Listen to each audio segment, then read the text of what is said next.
have to say, I don't think we've ever met before. I'm glad to finally meet you because I feel we have a lot of things in common. We do. I saw you, I think, at my pediatrician's office. Oh, really? We were in the waiting room. You don't go to an adult-sized doctor? No, I think we share the same pediatrician, and I saw you there, and I'm not the type of guy to go up and go, hey, how you doing? So I'm like, oh, he must have my doctor. Oh, how about that? Yeah. I assume you have a child then, yes. I do. Yes. Close in age to your son. Gotcha, and, okay. I got to tell the audience, this pediatrician that we got, Yeah? it's a lot different than the pediatrician I had growing up. In L.A., you get a guy who, this guy comes in a like full suit. He had cologne on. He's checking my baby. I go, you got Izzy Miyake? So, yeah, the guy's a beautiful man. Yeah, he's a handsome guy. He's like, yeah, you go like, are you sure? Because my doctor in Brooklyn was Dr. DiFilippo. He delivered my mother. He probably delivered my grandmother, too. I don't know. He was like 900 years old, and that was just the way. I don't even know if he's a pediatrician. I don't know what he was. Probably not. But if we got sick, that's where we would go. Yes. You obviously are from an Italian-American family, and where food is very important. And I was surprised to learn in your book that you, at one time, worked at the Olive Garden. Yeah. What did you were a waiter there. Yeah, I was a waiter that was 16 years old, and my dad's from Sicily, old school. Right. Came here when he was 15, so I came home, I go, Dad, I got a job at the Olive Garden. He starts weeping. He's like, I can't believe it, your grandmother had an Olive Garden, and now you're working at an Olive Garden? I go, no, Dad, it's an Italian restaurant. And he's like, what? So he'd never been there before, and he came in to visit me once. And at the Olive Garden, if you've been, they got like you sing a happy birthday song if somebody has a happy birthday. Well, I never learned the song. So it was hard to get all of the other gardeners together to sing the song. So I had to go in a lot of times a cappella, and I just had to fake, you know, like, from the pasta we made to the lasagna we made, ta-ta-ta-ta. So... Have you been back to the Olive Garden since? No, I have not. I have not.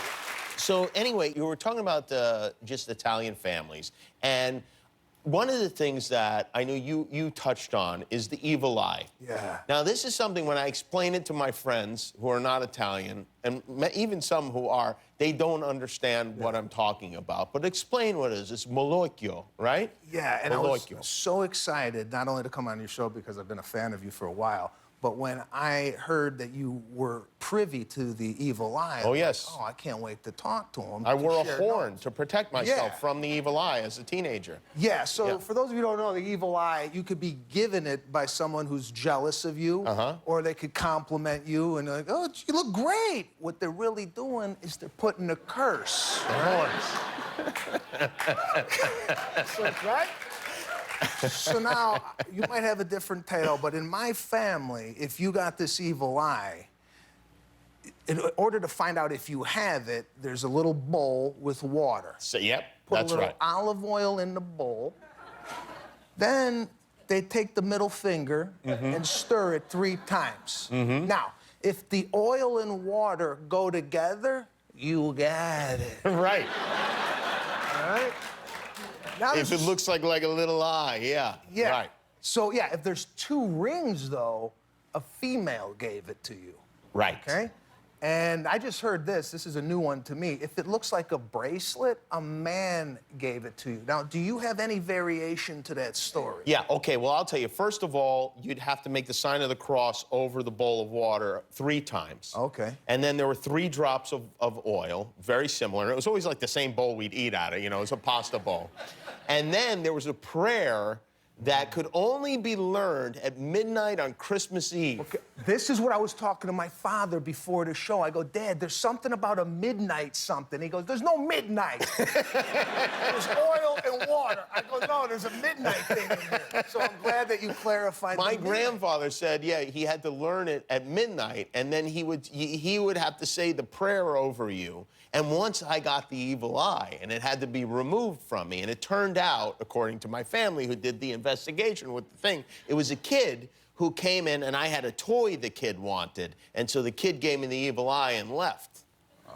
So here's one. Is there something in the water that says it's a kid? Oh, I don't think so. Something to Google, people.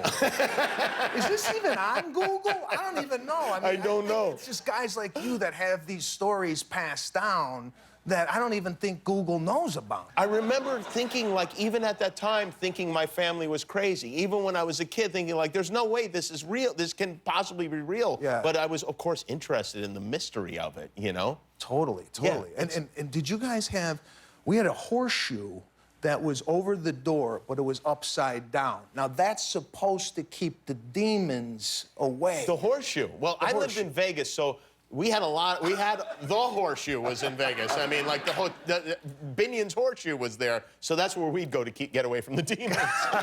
We did have a lot of horseshoes, although I never really thought it was for anything other than general luck. My grandfather would throw horseshoes, too. Okay, We yeah. didn't have horses anywhere, just horseshoes. No, just horseshoes randomly peppered throughout the house. There were a bunch of barefoot horses roaming around Las Vegas because of ours. Well, I heard you're doing a big comedy special at Radio City Music Hall, which is a huge, huge thing. Yeah, it's been a long journey for me. I moved. I moved 20 years ago down the street, 5 blocks away from here, on Hollywood and Fuller, 20 years ago.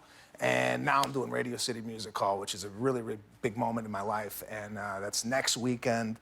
5 shows there. We're taping it for... Wow, 5 shows there? Yeah, got 5 shows. So I got my family What are you coming taping out. it for? For Netflix. Oh, great. Yeah, So you're doing a big Netflix special. Netflix special. My father's coming out with the horseshoes, the whole thing. Nice. Well, I've been following you for a long time, and you're very funny. I'm glad to finally have you here.